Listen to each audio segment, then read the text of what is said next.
a lot of people have the perception that they must always record what they call trigger time for hand-arm vibration. But if you actually read the document, it doesn't actually ask you to do that. All it's asking you to have a system of control. How do you make sure that no operator is going to get white finger in the future? It can be a simple sort of system you can have. It's what we commonly call the RAG system, red, amber, green. So if you could label your tools in a certain way to know if this tool is a green sticker, I can use it for 8 hours. So why record that? There's no need. If it's an 8-hour tool trigger time, there's no issue to the operator, no recording needed. You could then set it to say, once it's over a certain magnitude rating, you could say over 5, it needs to go red. So if it's a red, I need to go and understand what sort of usage I got for this tool today, because potentially I could be at risk.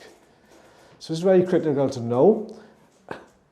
Having a system is more important to cover yourself.